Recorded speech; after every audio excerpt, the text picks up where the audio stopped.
Je vous invite à prendre votre Bible et à regarder avec moi dans Philippiens chapitre 2. Philippiens chapitre 2 du verset 5 au verset 11. Et nous allons contempler ensemble l'humiliation du Seigneur Jésus. Comment il s'est humilié et comment cela est un exemple donné par Paul de la manière que nous devons aussi nous humilier les uns envers les autres dans l'amour de Christ, dans le corps de Christ. Donc je lis Philippiens chapitre 2 à partir du verset 5.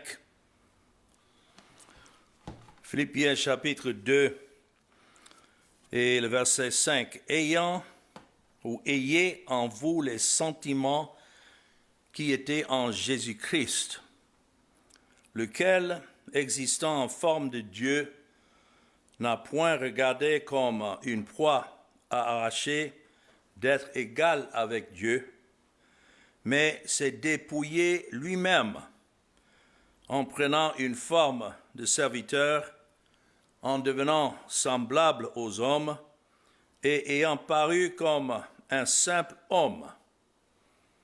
Et voilà le titre de l'humiliation du Seigneur Jésus, verset 8. Il s'est humilié lui-même, se rendant obéissant jusqu'à la mort, même jusqu'à la mort de la croix. C'est pourquoi aussi Dieu l'a souverainement élevé et lui a donné le nom qui est au-dessus de tout nom, afin qu'au nom de Jésus, tout genou fléchisse dans les cieux, sur la terre et sous la terre, et que toute langue confesse que Jésus-Christ est Seigneur à la gloire de Dieu le Père. Il y a beaucoup qui considèrent Philippiens 2 et ces versets que je viens de lire, du verset 5 au verset 11, comme un hymne de l'Église primitive que Paul a intégré dans sa lettre. Et je vois la manière que c'est écrit, que certainement ça pouvait bien être une chanson, un hymne que l'Église au premier siècle chantait, comme nous avons nos hymnes que nous chantons aujourd'hui. Et il y a certains commentateurs qui vont même jusqu'à suggérer des arrangements de strophes et de versets pour cet hymne. Et cela est possible. Mais ce n'est pas nécessairement important pour ce que nous allons voir aujourd'hui. Ce qui importe, c'est le message de ce qui est écrit, et nous savons que ce qui est écrit est inspiré de Dieu. Mais pour commencer dans le verset 5, lorsque nous contemplons l'humiliation du Seigneur Jésus, nous voyons où Paul applique la leçon avant de la formuler, quand il dit que cette pensée soit en vous qui était aussi en Jésus-Christ. Premièrement, que cette pensée soit en vous, qui était aussi en Jésus-Christ. Paul va, dans les versets suivants, décrire en détail l'état d'esprit de Jésus.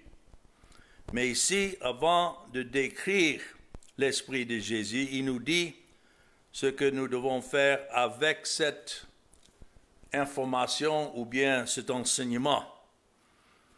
Premièrement, Paul ne donne pas tout ce qui est dans l'esprit du Christ dans ces versets. Il sélectionne des qualités de notre Seigneur parce que les pensées du Christ sont infinies. Qui peut même les approfondir? Mais il sélectionne les qualités nécessaires qui correspondent aux besoins des Philippiens en ce moment-là. Ce manque d'unité qui existait parmi ceux de l'église de Philippe est devenu donc l'occasion de ce passage qui met l'accent sur Christ. Et je dis que lorsque nous prêchons dans nos assemblées, voilà ce qui nous donne la clé de l'harmonie ou bien de l'unité et de la paix dans l'assemblée. C'est toujours regarder à Christ, contempler Christ et ne pas essayer nous-mêmes de régler les problèmes. Si c'est l'Église de Christ, si ceux qui sont dans l'assemblée appartiennent à Christ, c'est Christ qui est le chef, il est la tête et c'est lui qui dirige son corps. Et je crois que c'est un exemple pour nous tous qui sommes des dirigeants ou des prédicateurs dans nos assemblées. Mais quand il dit que cette pensée soit en vous, il est bien trop facile pour nous de lire cette description suivante de Jésus et de l'admirer de loin. Oh, combien il était humble, combien il a pu faire face à l'opposition de ses ennemis, et c'est vrai. Mais quand nous considérons l'exemple de Christ, ce n'est pas afin que nous considérons pour l'admirer de loin. Non, Dieu nous montre et nous impressionne par cela que nous-mêmes, nous ayons en nous-mêmes ce même esprit en ce qui concerne d'autres qui sont dans l'assemblée. C'est pourquoi il dit que cette pensée soit en vous. Ça signifie que quelque chose que nous devons suivre de près. Rappelez-vous aussi que cette pensée est quelque chose qui démontre notre relation même avec Dieu, que nous sommes en accord avec lui et donc nous sommes en accord avec ceux de son corps. Dans 1 Corinthiens chapitre 2 et le verset 16, cela nous dit que nous avons l'Esprit de Christ et donc c'est ça qui nous donne l'attente entre nous qui sommes les membres de son corps. 1 Corinthiens chapitre 2 et le verset 16 dit « Car qui a connu la pensée du Seigneur pour l'instruire? Or, nous avons la pensée de Christ. » Ça, c'est vraiment étonnant quand nous considérons cela. Nous avons la pensée même de Christ. Ça, c'est l'esprit de Christ qui habite en nous. Et ça nous démontre que si Dieu nous a donné son esprit et nous sommes un avec Christ, cela signifiera que nous serons un les uns avec les autres. Mais revenant dans mon texte, continuons dans cette pensée de l'humiliation du Seigneur Jésus. Dans le verset 6, nous voyons où Jésus est décrit comme étant dans la forme de Dieu. Lui qui étant dans la forme de Dieu. Qu'est-ce que cela signifie, dans la forme de Dieu? Je crois que, premièrement, cela décrit l'existence pré-incarnée de Jésus, c'est-à-dire avant qu'il est venu en chair. Et nous savons qu'il était depuis l'éternité. Sa vie, son existence n'a pas commencé lorsqu'il est venu dans ce monde. Et donc nous devons nous rappeler que son existence n'a pas commencé dans la crèche de Bethléem, mais qu'il est Dieu éternel. Cela nous montre encore jusqu'à quel point il s'est humilié. Dieu dans la chair, l'infini a pris une forme de la chair. Et le mot étant, dans le verset 6, lequel existant en forme de Dieu. Il était non seulement en forme de Dieu, mais il était lui-même Dieu. Le verbe qui est utilisé là, existant, est un mot dans le grec qui décrit comment lui, en tant que Dieu, a pris chair. Son essence, ce qu'il était comme Dieu n'a pas changé, mais à ce qu'il était comme Dieu et est comme Dieu, maintenant il a pris chair. Ce qu'il est comme Dieu ne peut jamais changer. Mais ce qu'il est devenu en prenant chair, voilà ce qui a changé concernant ce qu'il était auparavant par rapport à ce qu'il est maintenant. En tout cela, encore, ce n'est pas écrit simplement pour nous informer, mais afin que nous sachions jusqu'à quel point il s'est humilié.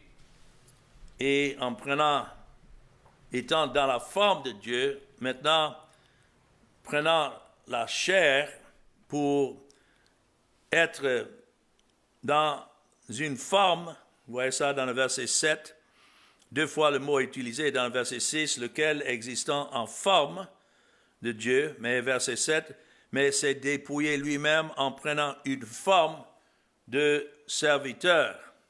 Ce mot forme, ça traduit le mot grec ancien morphé. Ça signifie toujours une forme qui exprime véritablement et pleinement l'être qui la sous-tend. Donc, les mots signifient être en égalité avec Dieu. Et maintenant, le mot transformé, morphé, c'est un mot qui décrit la forme essentielle, en fait, qui ne change pas. Et donc, Dieu ayant une forme, il se manifeste dans la personne de Jésus-Christ, mais il existe toujours dans cette forme de Dieu. Il est toujours Dieu.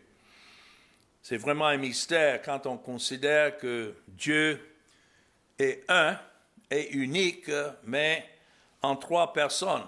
Il y a le Père, le Fils et le Saint-Esprit. J'ai eu un homme une fois qui a dit « Mais je n'ai jamais vu le mot Trinité dans toute la Bible. » Peut-être qu'on ne voit pas ce mot Trinité, mais nous voyons le Dieu trinitaire qui est révélé dans les Écritures, comme le Père qui exécute sa volonté, qui détermine toutes choses, Dieu le Père, et Dieu le Fils qui est celui que le Père a donné, à qui il a donné le pouvoir, si vous voulez, ou bien il a destiné à ce que son Fils accomplisse tout ce qu'il avait ordonné. Et puis, nous avons le Saint-Esprit. Dieu est esprit, c'est vrai, mais il y a le Saint-Esprit qui œuvre en tant qu'une personne différente que le Père et le Fils, mais toujours en harmonie avec le Père et le Fils. Mais nous voyons cette harmonie, et voilà vraiment le but de tout cela. De la même manière qu'il y a l'harmonie entre le Père, le Fils et le Saint-Esprit, on s'entend que cela se manifestera aussi dans le corps de Christ, où Christ est la tête et ses membres sont attachés à lui. Donc, le même esprit qui était en Christ lorsqu'il est venu, c'est ce même esprit qui agit maintenant dans les membres de son corps. Mais encore, nous voyons l'humiliation de Christ dans le verset 6, la deuxième partie. C'est écrit, il n'a point regardé comme une proie à arracher d'être égal avec Dieu. Jésus ne s'est pas accroché au privilège, si vous voulez, de la divinité, d'être comme Dieu. Il n'a pas considéré comme un trésor à saisir d'être égal avec Dieu. Et le grec ancien dans cette phrase à l'idée de quelque chose qu'on saisit ou auquel on s'accroche à tout prix. Notre Seigneur Jésus ne s'est pas accroché à ses privilèges d'être un avec son Père ou bien d'être Dieu lui-même. Le mot grec traduit par trésor à saisir, comme c'est écrit ici, une proie à arracher. Voilà la signification. Comme étant un trésor qu'on doit saisir et conserver à tout prix. D'être égal avec Dieu. Ce n'était pas que Jésus cherchait à atteindre l'égalité avec le Père, il l'avait déjà. Donc il n'y a pas de conflit dans la divinité et en Dieu lui-même, il n'y a pas de conflit entre le Père, le Fils et le Saint-Esprit. Ainsi, il ne doit pas avoir de conflit entre les membres du corps de Christ. Comme s'il y a des dons ou bien d'autres trésors auxquels nous allons à tout prix saisir et ne pas vouloir relâcher afin que d'autres en bénéficient. Je crois que vous commencez à voir la signification de cet enseignement que Paul donne pour démontrer comment les membres du corps de Christ doivent s'entendre, exactement comme il y a cette entente entre le Père, le Fils et le Saint-Esprit. La nature divine de notre Seigneur Jésus n'était pas quelque chose qu'il devait chercher et acquérir, mais il l'avait déjà, donc il n'y avait pas besoin de lutter pour gagner une place supérieure. Le fait qu'il était dans l'hiérarchie, c'est comme ça que c'est exprimé le Père et puis le Fils. En aucun cas, le Fils n'a jamais cherché à aller au-delà du Père. Tout ce qu'il est venu faire, c'était pour la gloire de son Père. Et c'est dans ce sens que nous voyons son humiliation. Mais encore, troisièmement, nous voyons comment il s'est dépouillé de cette gloire. Verset 7, s'est dépouillé lui-même en prenant une forme de serviteur. Quand c'est écrit « il s'est dépouillé lui-même », cette traduction qui nous aide à mieux comprendre, c'est une phrase qui signifie qu'il s'est vidé de lui-même. Le mot grec ancien, vidé, kenosis, ça vient de l'idée que l'incarnation de Jésus était essentiellement un acte de se vider lui-même, comme c'est écrit ici, c'est dépouiller lui-même. Donc nous avons à réfléchir attentivement ici à ce dont Jésus s'est vidé, parce que en devenant un homme, lorsqu'il s'est dépouillé, cela ne veut pas dire qu'il a relâché aucun de ses attributs en tant que Dieu.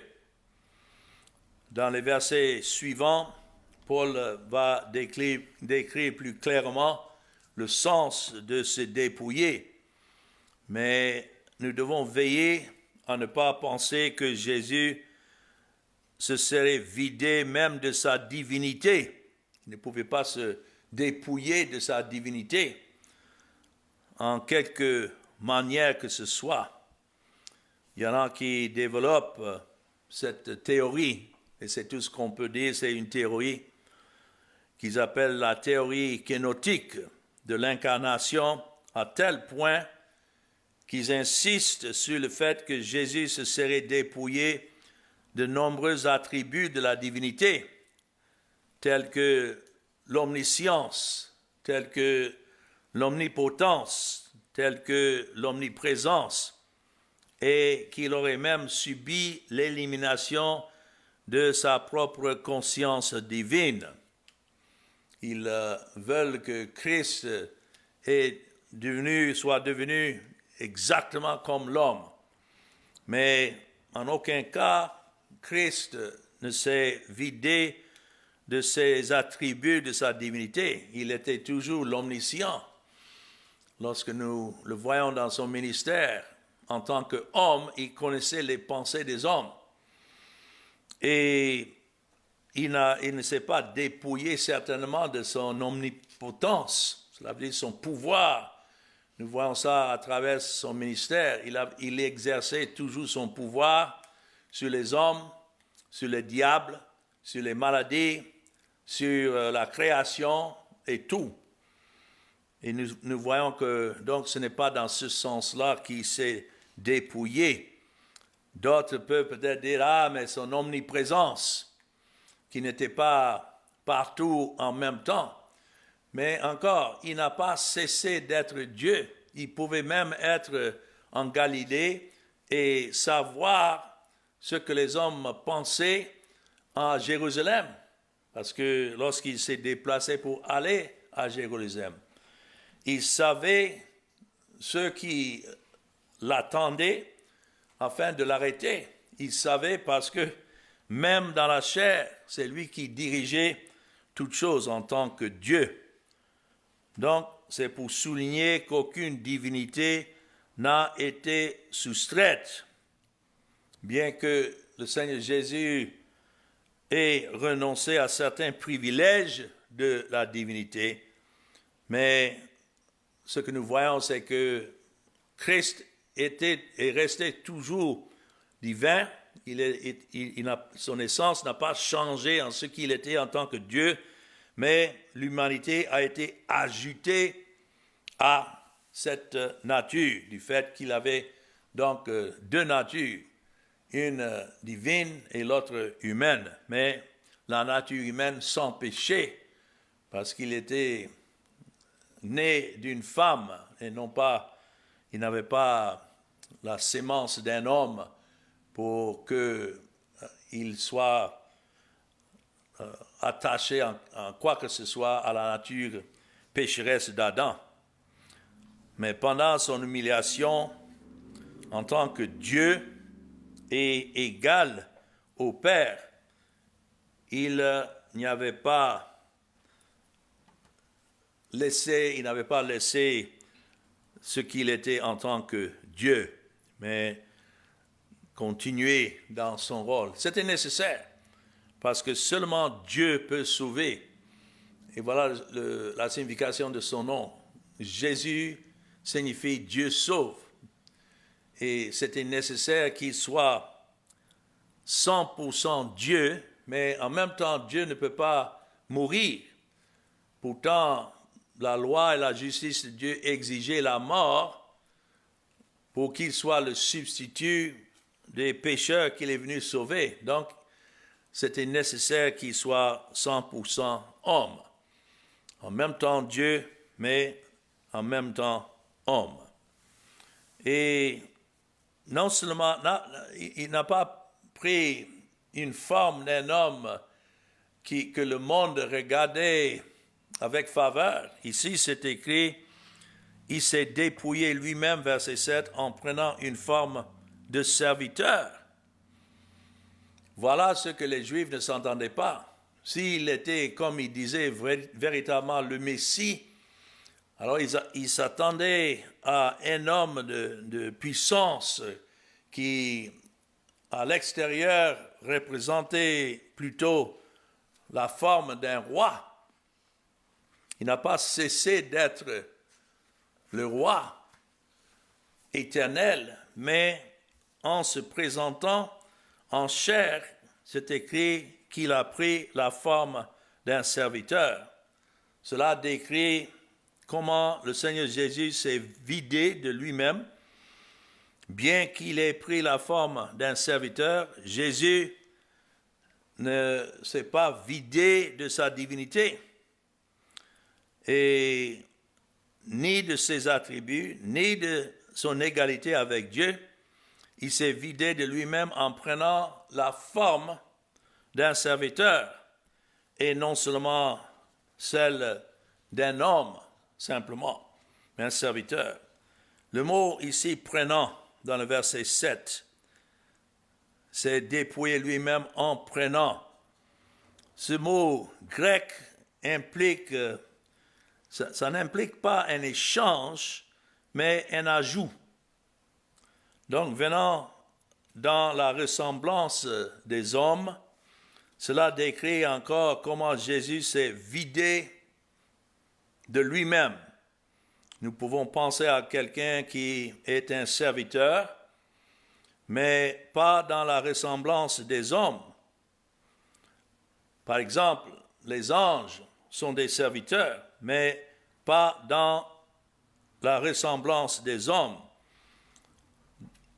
Dans les contes de fées, le génie d'Aladin était un serviteur, mais pas dans la ressemblance des hommes.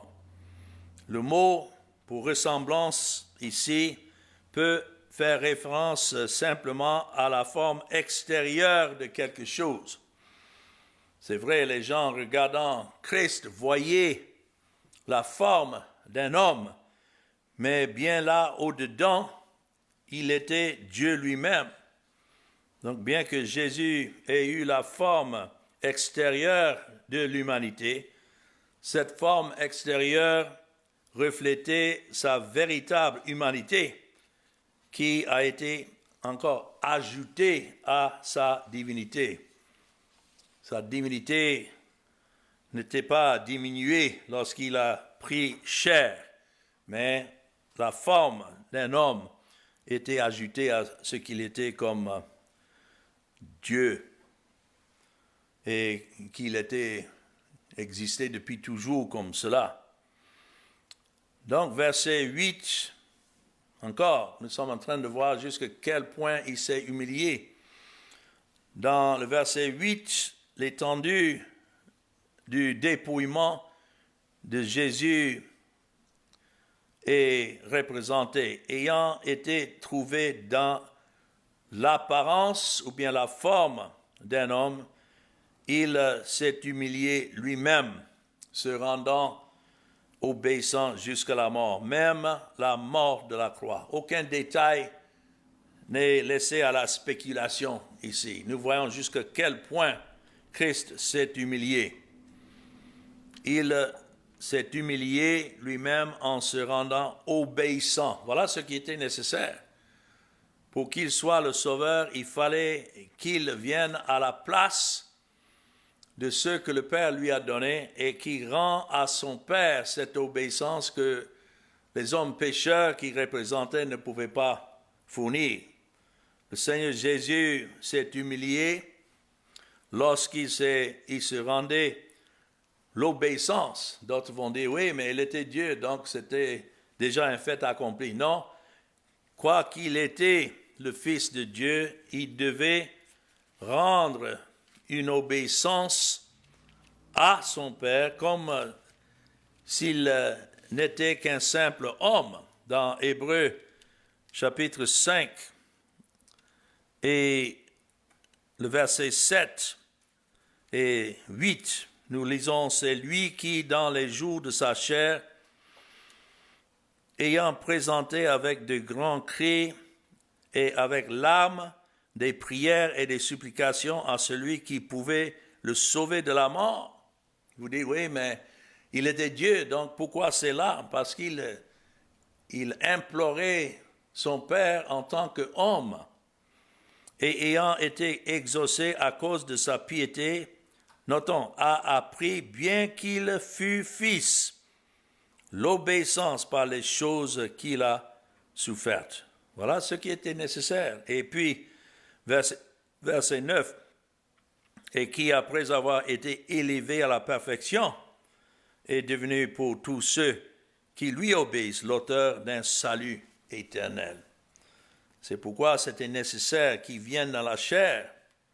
Et un élément clé de l'obéissance de notre Seigneur Jésus sur la terre était l'endurance de la souffrance. Cela devait se passer dans la souffrance, comme un homme, portant les faits du péché de ceux qu'il représentait. Il a porté le péché, mais il n'a pas été lui-même pécheur, il n'est pas devenu pécheur. Encore une fois, cela a été quelque chose qu'il ne pouvait apprendre que par l'expérience, et cela qu'après l'incarnation. C'était pourquoi, quoi qu'il était Dieu depuis l'éternité, mais il devait venir en chair et accomplir le salut des pécheurs dans la chair, comme nous venons de lire. Bien qu'il fût fils, il apprit l'obéissance par les choses qu'il souffrait.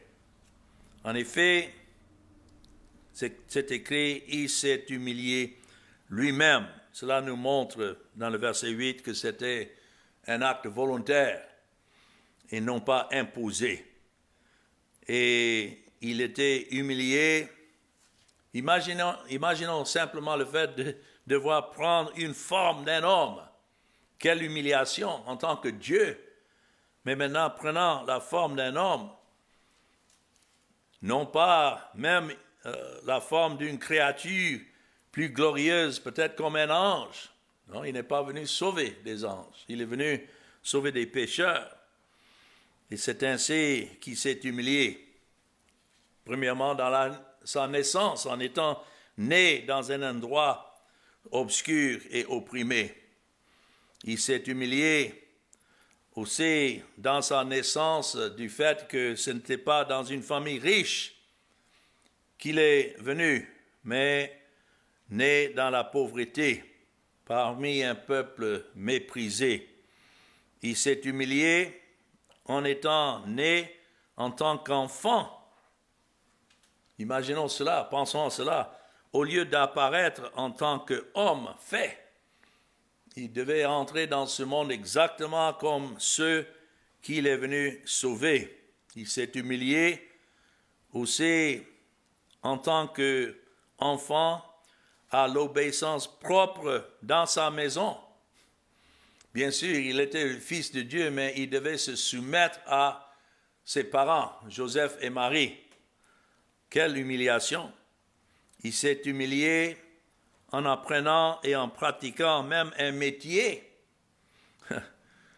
Lui qui était le créateur du monde, le voilà apprenant un métier pour apprendre à être un bâtisseur, quoique créateur. Tout cela, il a mis de côté. C'est ainsi qu'il s'est humilié. Il s'est humilié en attendant aussi le temps nécessaire avant de commencer son ministère public. Depuis son enfance, il savait qu'il est venu pour satisfaire à son père. C'est comme ça qu'on l'a trouvé à l'âge de 12 ans dans le temple, en répondant aux questions de ces juifs, ces dirigeants. Et quand ses parents le cherchaient, il leur posait la question, « Ne savez-vous pas que je dois faire ce que mon père m'a donné à faire, m'occuper des affaires de mon père ?» Mais il devait attendre, il ne pouvait pas simplement se lancer dans le ministère public.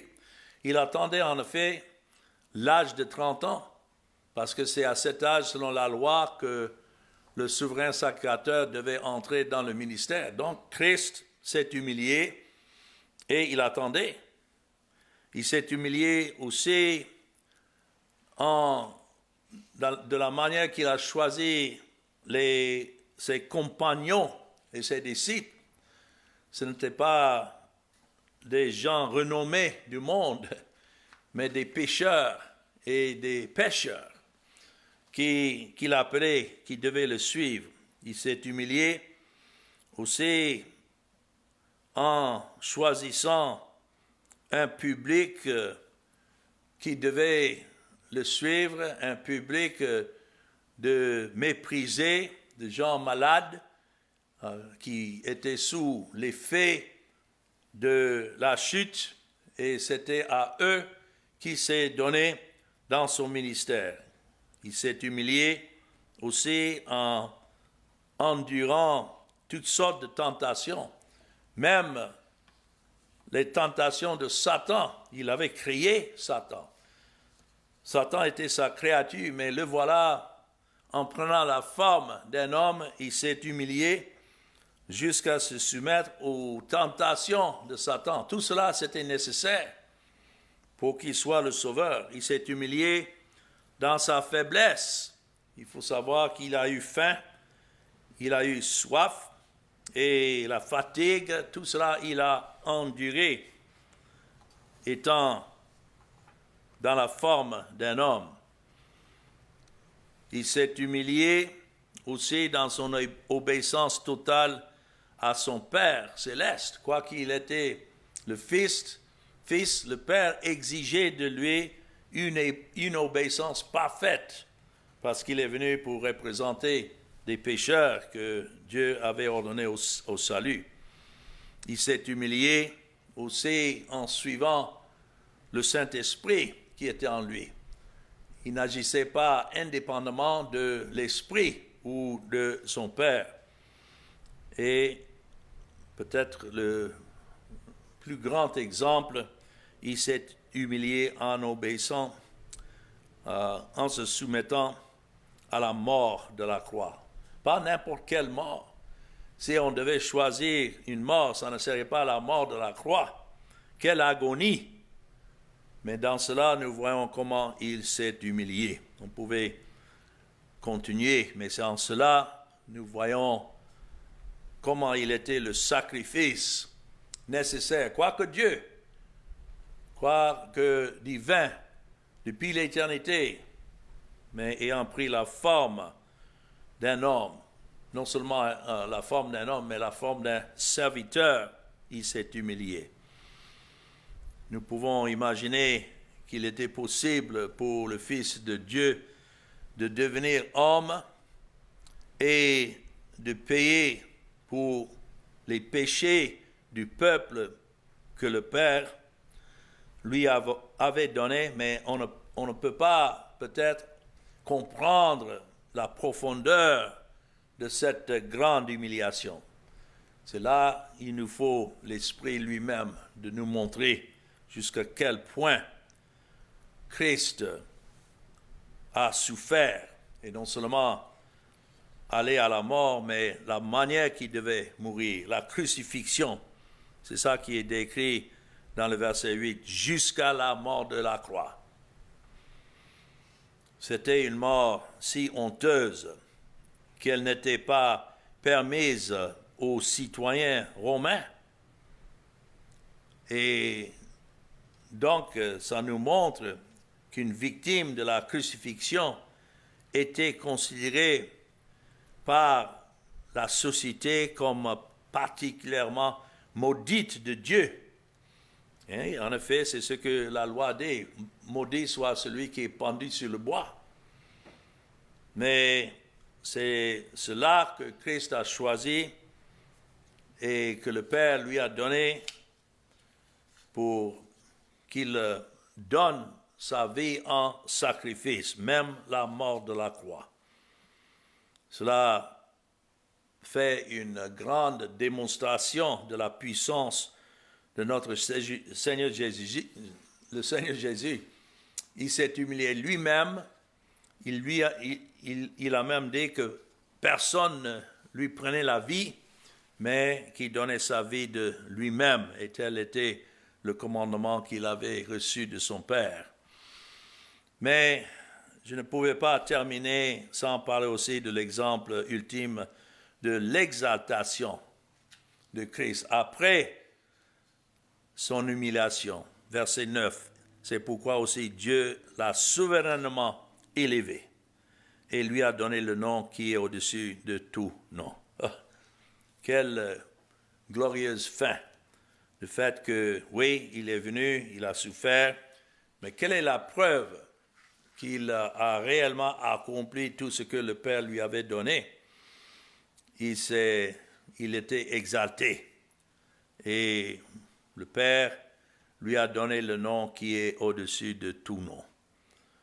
C'est pourquoi Dieu l'a également souverainement exalté. Et cela constitue l'introduction de ces 3 versets suivants que je voudrais reprendre la prochaine fois. Ça décrit la manière dont Dieu a exalté le Seigneur Jésus. Et Dieu voulant, on va approfondir cela un peu plus la prochaine fois. Mais cette fois-ci, je voudrais voir l'humiliation. Et de la manière que Christ s'est humilié, c'est comme ça que Paul a débuté ce texte. Ayez en vous les sentiments qui étaient en Jésus-Christ. Nous ne pouvons pas être comme le Seigneur Jésus, mais nous avons, si nous avons l'esprit, nous avons en nous-mêmes ces sentiments dans notre regard envers d'autres qu'il est venu sauver, qu'il a racheté et que nous sommes maintenant placés ensemble dans le même corps. Combien nous devons nous attendre et nous aimer les uns les autres et avoir ce même regard de Christ qu'il a pour nous, que nous ayons cela les uns envers les autres. Amen.